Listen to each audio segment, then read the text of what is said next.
Good evening, I'm Dave Kooker, known as the Kiwi Kooker, and we all have that one friend in our social circle or family member that always complains when they go to social events, "I'm a vegetarian, I can't, there's nothing here to eat." Well, tonight I have a good recipe for you to please them, and it's so good that even all the meat eaters will probably eat it and fight them for it. So anyway, let's get started here. I'm going to make a braised creamy mushrooms, and we're going to start off using 1 onion with 3 tablespoons of olive oil. I like to use sauteed caramelized onions, as we have in other episodes, because I think this makes a really nice base for any dish. I want to saute these and caramelize them for about 15 minutes. Then also let's put in 3 tablespoons of salted real butter. There we go. We're going to let this saute for 15 minutes. And also pour yourself a stiff drink and let's get cooking. Hey, welcome back. After 15 minutes of sauteing the onions, looking really good. Nice and charred and caramelized. What we're going to do is we're going to transfer these over to a big pot, because we got a lot of mushrooms we got to cook. So unfortunately I can't really do that in this pan.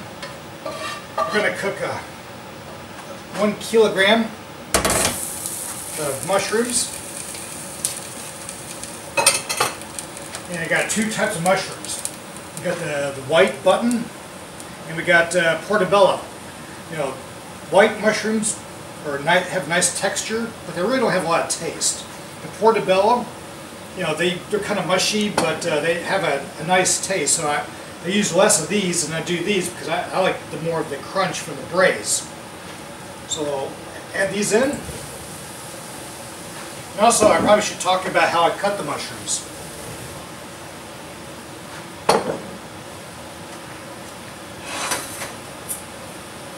For the white button, they're typically smaller. I'm not really a big fan of stems, so I typically trim them off. And for a mushroom this size, I'll cut it into a quarter portion. Yeah, like that. That's a good size. With the portobello, they're bigger. So I'm going to cut the stem off there. And for a mushroom this size, I'll cut it in 6 pieces.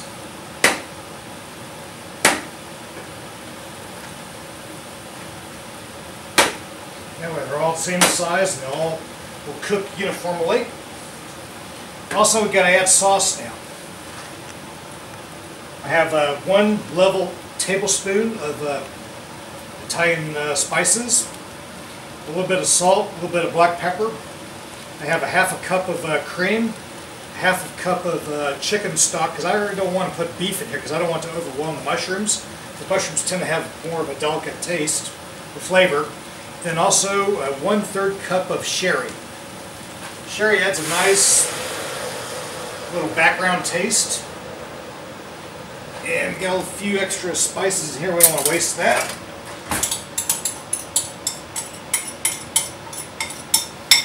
What we're going to do now is I'll just stir this up for about these get kind of cooked for about 5 to 7 minutes. Kind of reduce them a little bit. And the oven's feeling pretty warm, at 160 Celsius. what I'm going to do is I'm going to transfer this to a pan later. So let me just cook this for about 8 minutes and I'll be right back to you. Alright, I've been cooking for about 5-6 minutes. Got a nice boil going here. Everything's nice and marinated. So we're going to actually move this to a pan and we're going to braise this. One thing I like about braising is it actually gives texture to the mushrooms. Instead of it being sort of a slimy mess, braising actually gives it texture. Let's make sure we get all the base ingredients in here also, the onions and all the sauces and all the cream.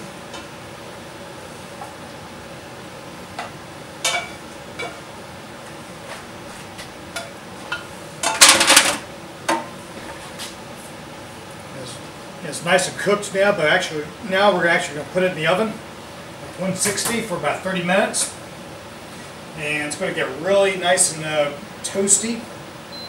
Turn the stove off. And in the oven, it'll kind of dry up a little bit. And we'll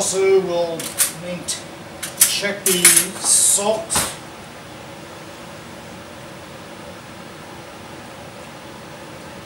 It's not really salty enough, so I'll add some more salt after 30 minutes of cooking.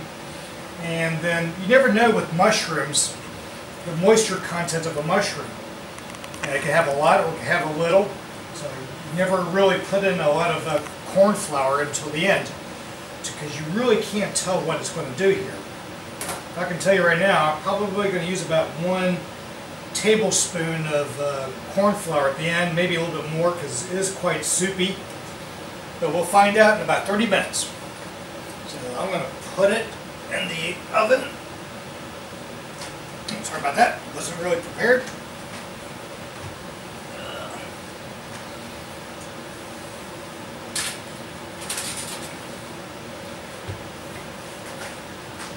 We'll wait 30 minutes and we'll see what happens, and then I can tell you what I'm going to do from there.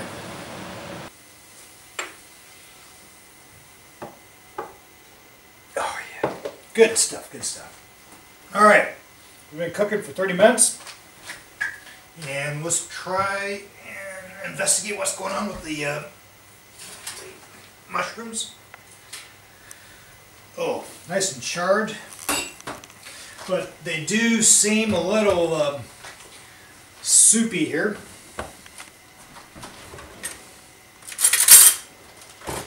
Not sure if you can see this or not.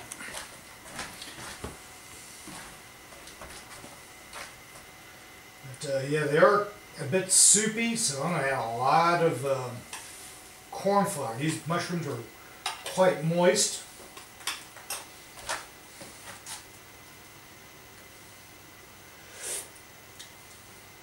Not as peppery and salty as I would prefer them to be.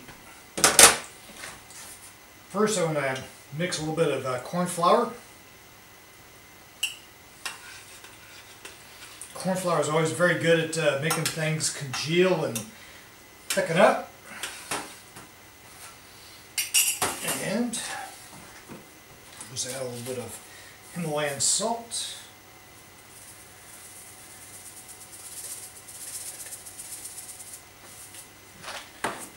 And just add a little bit more black pepper.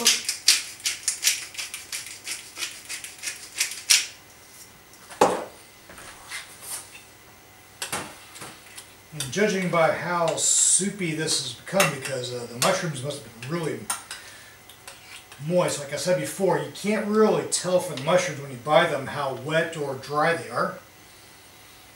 But yeah, we'll try with another spoon here.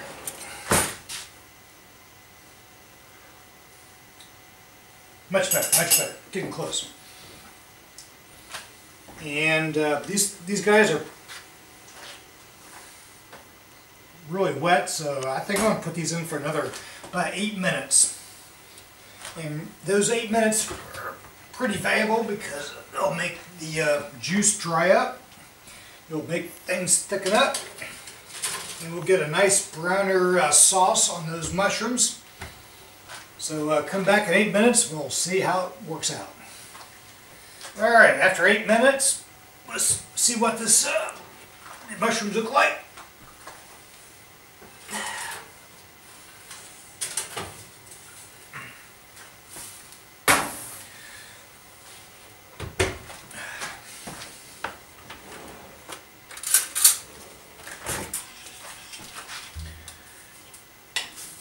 The mushrooms are still a bit on the soupy side. I think I'm going to put these in for another 2 minutes because the moisture of these the pepper and salt's awesome, but because the moisture content of these mushrooms are quite soupy, so I'm going to put these in for another 5 minutes and I think we'll be done.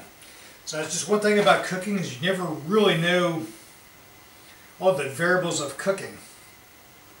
I like my mushrooms a little bit more thicker than that, but I think we can work with this. So give me another 5 minutes and we'll be ready to eat. Alright, after 5 more minutes of baking, braising, it's looking much better, much thicker.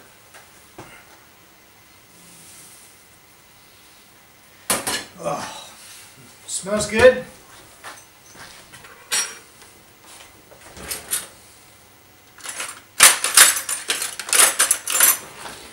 Alright, let's try that additional pepper and salt.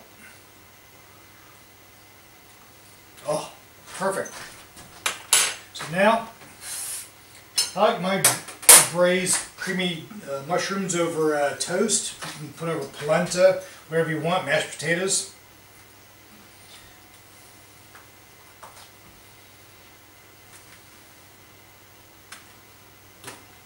Is a nice comfort dish. Also heats up the house, especially a house like this, which is kind of cold and drafty. Let's get a knife here.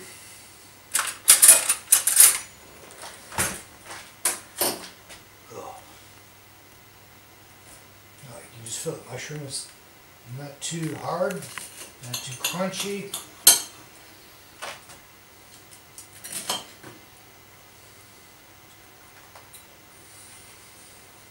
Ah, oh, perfect. Perfect. You know, with these mushrooms, they must be freshly harvested, so they're a little bit more moist or wet.